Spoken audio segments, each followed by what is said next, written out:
Welcome back to my YouTube channel learning student. तो आज हम देखेंगे हार्मोन्स के बारे में पढ़ेंगे, जो कि क्लास 10 का है, क्लास 10 के बच्चों के लिए। और ये जो चैप्टर है नियंत्रण एवं समन्वय, ठीक है, क्लास 10 का बायो से दूसरा चैप्टर है, यानी कि ये आपका बुक से जो है कि साइंस के बुक से 7वां चैप्टर है।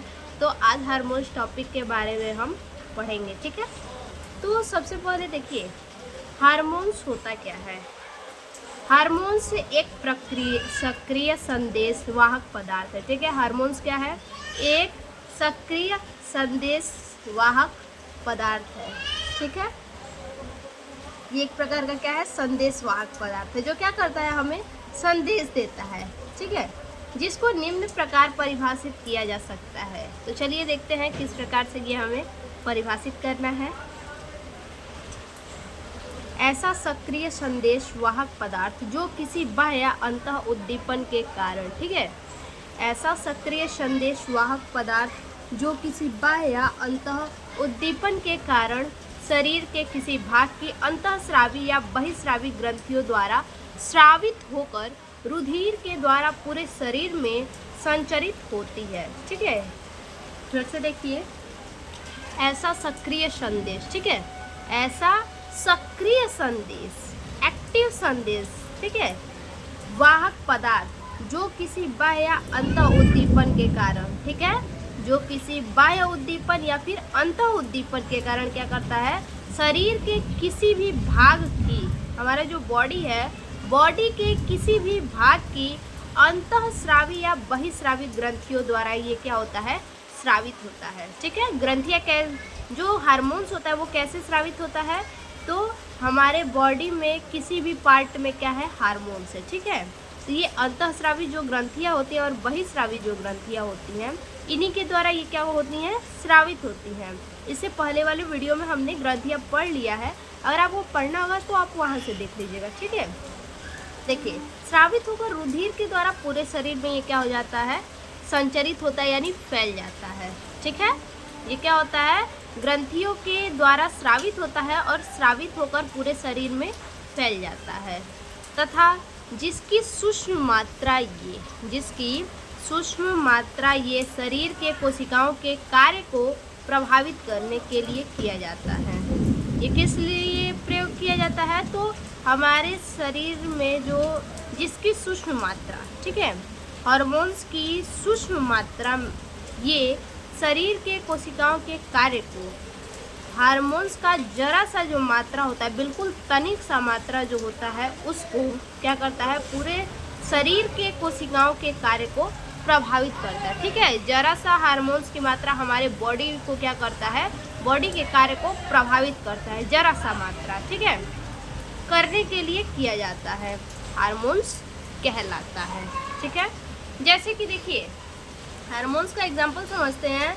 जैसे हार्मोन्स जो है कि आप लोग कभी कभी देखते होंगे कि हम ऐसे व्यक्ति के संपर्क में आते हैं, ठीक है, ऐसे व्यक्ति के हम संपर्क में आते हैं जो क्या होता है, व्यक्ति जो है कि बहुत या तो छोटा होता है, छोटा यानी बौना मान लीजिए, ठीक है, क्या होता है, बौना होता है, बौना होता है, या तो हम देखते हैं अधिक क्या होता है, लंबा होता है, क्या होता है, बहुत ज़्यादा लंबा होता है, या तो बौना होता है बिल्कुल, या तो लंबा होता है। तो ये किसके कारण होता है, ये हार्मोन्स के कारण होता है। जिसके बॉडी में वृद्धि हार्मोन्स कम होता है वो ज़्यादा लंबा नहीं हो पाता है, और जिसके बॉडी में वृद्धि हार्मोन्स ज़्यादा होता है वो क्या होता है, ज़्यादा लंबा हो जाता है, ठीक है। अच्छा ये बताइए, क्या आपको कभी आश्चर्य हुआ है कि ये कैसे होता है, जो लंबे होते हैं, जो बड़े होते हैं, ये कैसे होता है, ठीक है। तो प्यूस ग्रंथि से स्रावित होने वाले जो हार्मोन्स होते हैं, ये वृद्धि हार्मोन्स कहाँ होता है, हमने तो बता दिया आपको कि वृद्धि हार्मोन जिनमें कम होता है वो बौना हो जाते हैं, और जिनमें ज़्यादा होता है वो क्या हो जाते हैं, लंबे। जिसमें कम होता है, ठीक है, वो क्या हो जाते हैं, बौना, और जिसमें ज़्यादा होता है वो लंबा हो जाते हैं। तो ये कैसे होता है, तो ये जो है ये पाया कहाँ जाता है, तो जो वृद्धि हार्मोन्स होता है ये पीयूष ग्रंथि से स्रावित होने वाले हार्मोन्स में एक वृद्धि हार्मोन्स होता है, ठीक है। पीयूष ग्रंथि में जो है कि स्रावित होने वाले हार्मोन्स, जो पीयूष ग्रंथि में जो स्रावित होने वाले हार्मोन्स हैं उसमें एक वृद्धि हार्मोन्स भी होता है। ठीक है, किसमें होता है वृद्धि हार्मोन्स? पीयूष ग्रंथि में। ठीक है, पीयूष ग्रंथि में होता है, पीयूष ग्रंथि में होता है क्या चीज़? वृद्धि हार्मोन्स। वृद्धि हार्मोन्स कहाँ होता है? पीयूष ग्रंथि में होता है।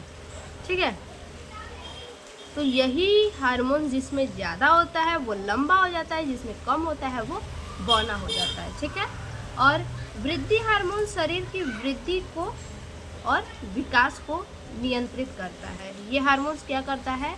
हमारे बॉडी के वृद्धि को, ठीक है, हमारे बॉडी में जो भी वृद्धि होती है और जो भी विकास होता है उनको ये क्या करता है? नियंत्रित करता है, कंट्रोल करता है। ठीक है, और बिना हार्मोन्स के, ठीक है बच्चा, बिना हार्मोन्स के हम कोई भी कार्य नहीं कर सकते हैं। जब तक हार्मोन्स रिलीज नहीं होगा हमारे बॉडी में तब तक हम कोई भी कार्य नहीं कर सकते। ठीक है, क्योंकि जो भी कार्य हम करते हैं वो हार्मोन्स ही करवाता है हमसे। ठीक है, और जैसे हाइपोथैलेमस, ठीक है, ये कहाँ होता है? हमारे ब्रेन में होता है, हाइपोथैलेमस। ठीक है, अब ये जो है ये भी हार्मोन्स का स्राव करता है। अब कौन से हार्मोन्स का स्राव करता है? तो ये जो है मुक्त हार्मोन्स रिलीज करता है। ठीक है, मुक्त हार्मोन्स का ये क्या करता है? स्राव करता है। और मुक्त हार्मोन्स का क्या कार्य है? जैसे वृद्धि हार्मोन्स का क्या कार्य है? वृद्धि और विकास को नियंत्रित करता है। ठीक है, उसी तरह मुक्त हार्मोन्स के भी तो कुछ कार्य होंगे। तो मुक्त हार्मोन्स के जो कार्य हैं वो पीयूष ग्रंथि से हार्मोन्स के स्राव को नियंत्रित करना। ध्यान से समझिएगा, पॉइंट वाली बात है। ठीक है, मुक्त हार्मोन्स जो है ये हाइपोथैलेमस इसको रिलीज करता है। ठीक है, मुक्त हार्मोन्स को हाइपोथैलेमस रिलीज करता है। लेकिन इसका कार्य क्या है?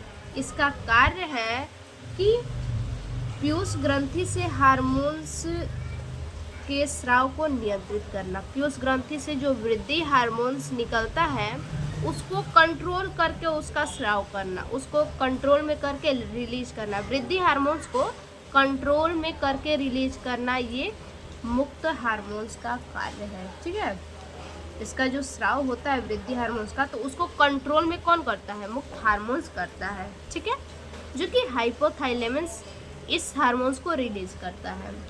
उसके बाद हमारा है जो है कि थायराइड ग्रंथि आता है। थायराइड ग्रंथि, ठीक है, थायराइड ग्रंथि होता है। ठीक है, अब ये क्या कार्य करता है?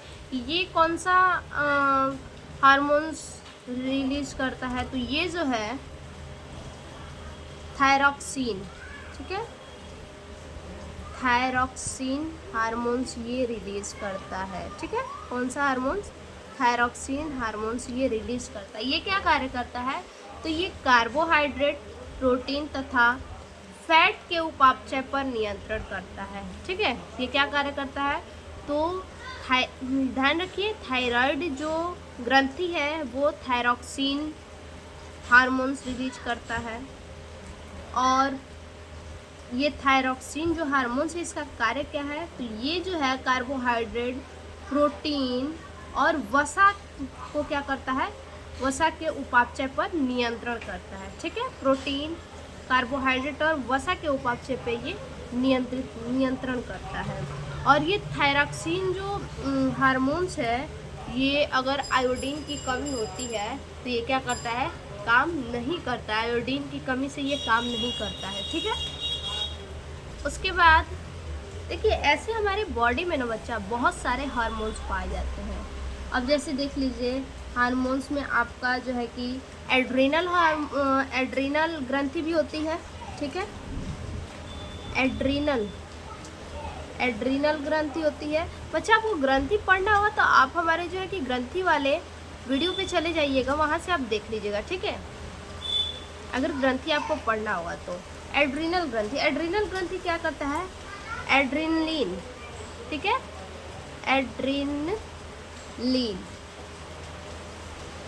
ये हार्मोन्स का स्राव करता है। ये क्या है? हार्मोन्स है।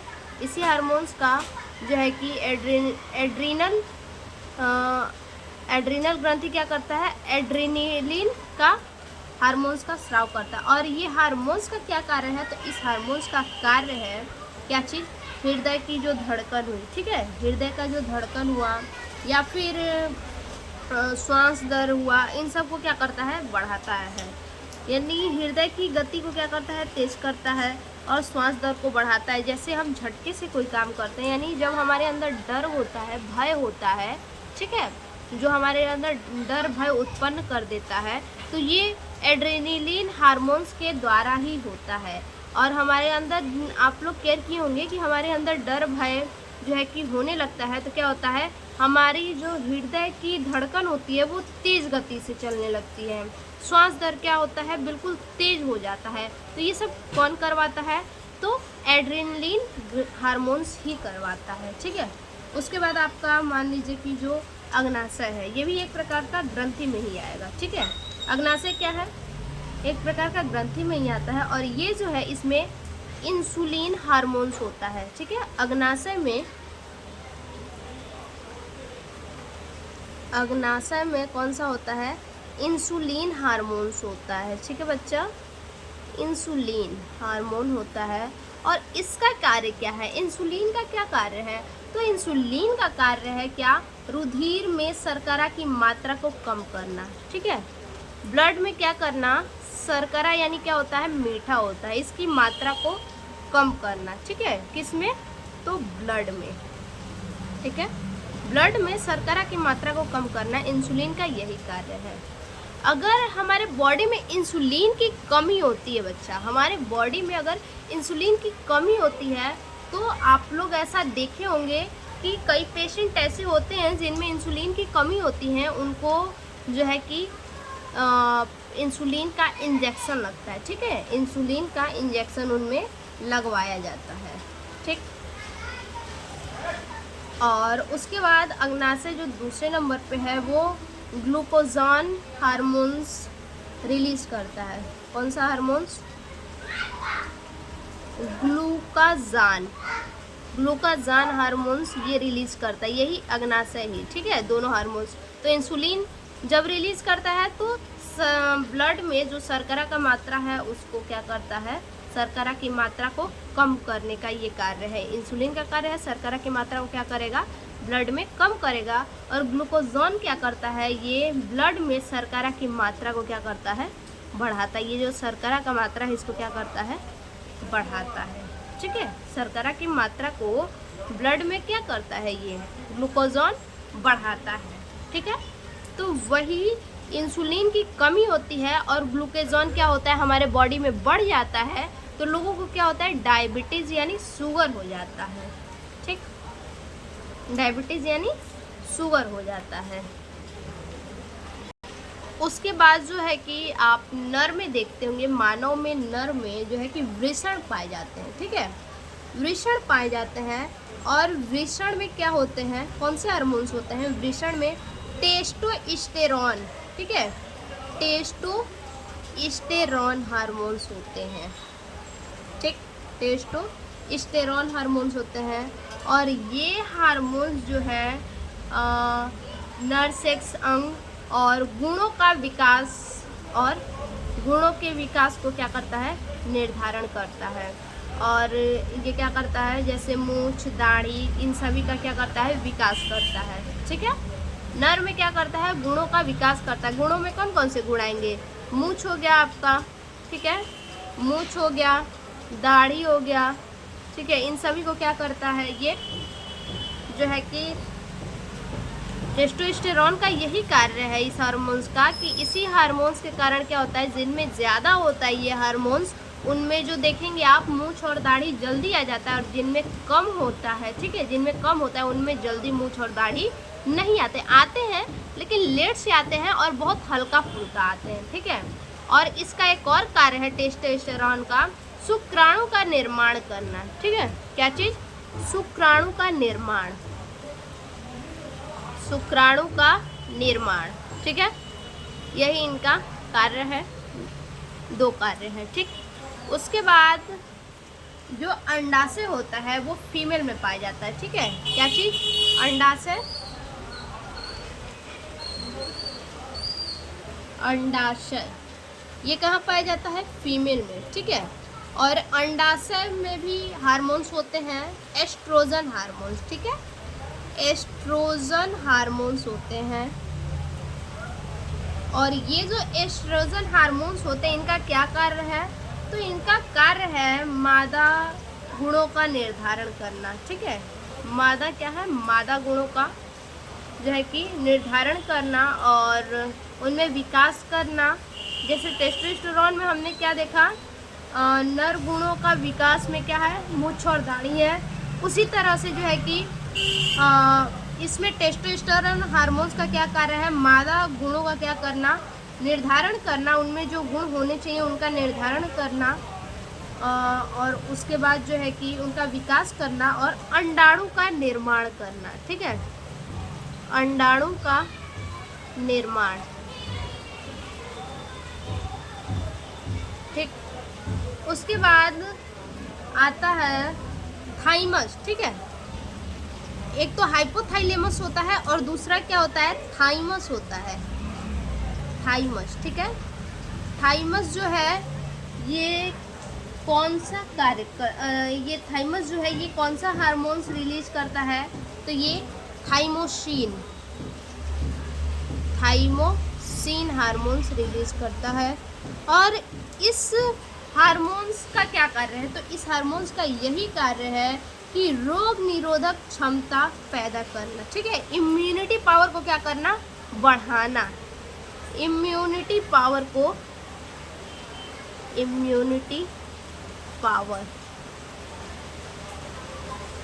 को क्या करना? बढ़ाना, ठीक है। उसके बाद पीनियल ग्रंथि होती है, ठीक है। तो पीनियल ग्रंथि जो है, पीनियल ग्रंथि कौन सा हार्मोन्स रिलीज करता है? तो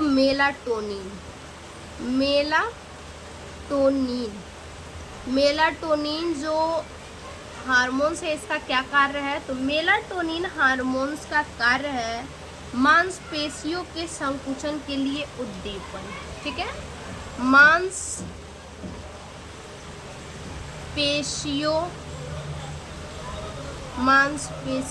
के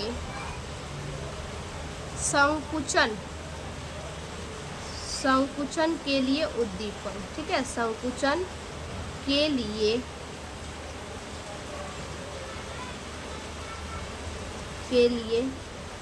उद्दीपन, ठीक। तो इतना हम तो समझ लिए, ठीक है। जो ग्रंथि है, किस ग्रंथि में कौन सा हार्मोन्स होता है हमने समझ लिया, ठीक है। बहुत विस्तार से नहीं है 10th में, इसीलिए हमने बहुत विस्तार से नहीं बताया बच्चा। जितना आप लोग में है उतना ही हम बता रहे हैं, ठीक है। अब आगे देखते हैं हार्मोन्स की क्या विशेषताएं होती हैं। कुछ नोट्स है उसको देखते हैं। प्रथम हार्मोन सिक्रिटीन की खोज बैलिस तथा स्टर्लिन ने सन 1903 ईस्वी में की थी, ठीक है।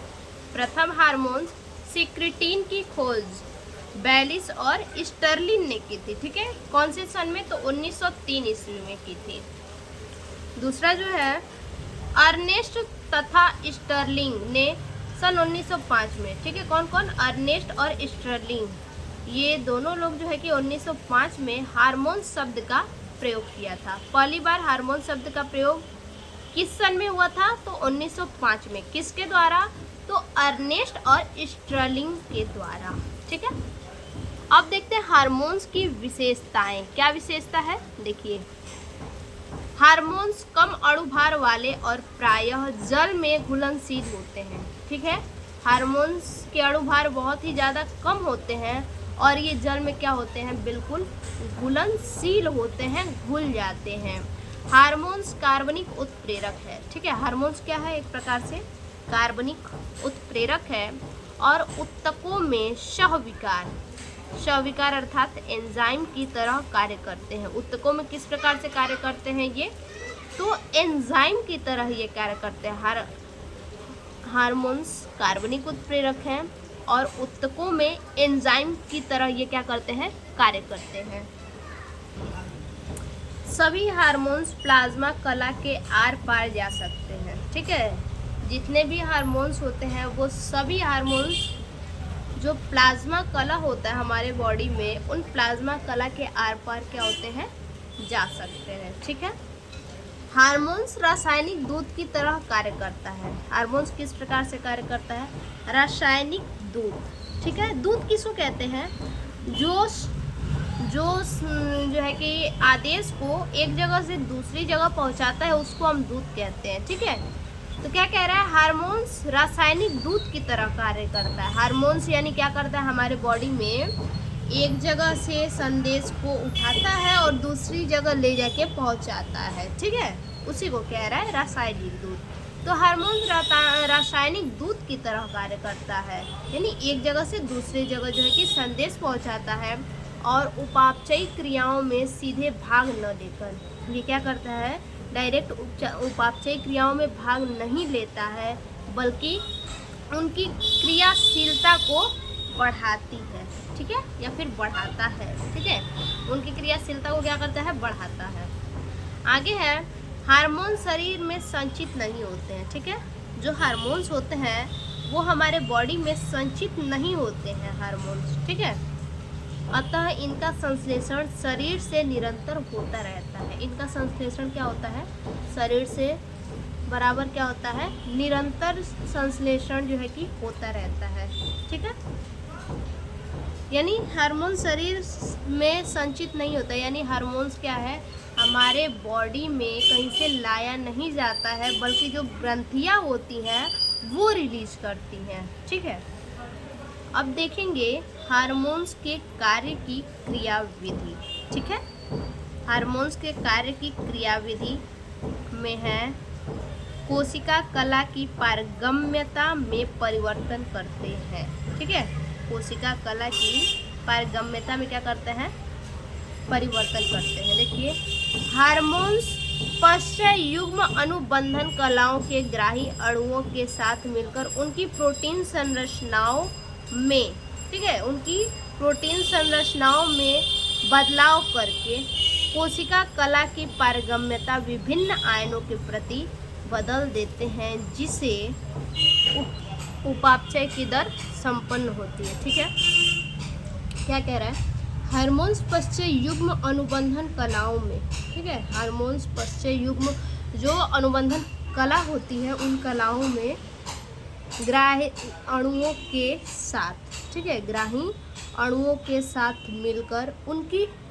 प्रोटीन संरचनाओं में बदलाव करके, जब अनुबंधन कलाओं में ग्राही अणुओं के साथ मिल जाते हैं, ठीक है, मिल करके क्या करते हैं, प्रोटीन की संरचना में बदलाव करते हैं और बदलाव करके कोशिका कला की पारगम्यता, यानी पारगम्यता का मतलब जो आर पार दिखे उसे ही पारगम्यता कहते हैं। ठीक है, तो कोशिका कला की पारगम्यता विभिन्न आयनों के प्रति, विभिन्न जो पारगम्यता की विभिन्न आयनें होती हैं उन आयनों के प्रति बदल देता है। ठीक है, जिससे बदलने के बाद क्या होता है, बदलने के बाद जिससे उपापचय की दर संपन्न होती है। ठीक है, तो ये हो गया हार्मोन्स के कार्य की क्रियाविधि। तो फिर से मिलते हैं एक और नए टॉपिक में नए वीडियो के साथ, तब तक के लिए धन्यवाद।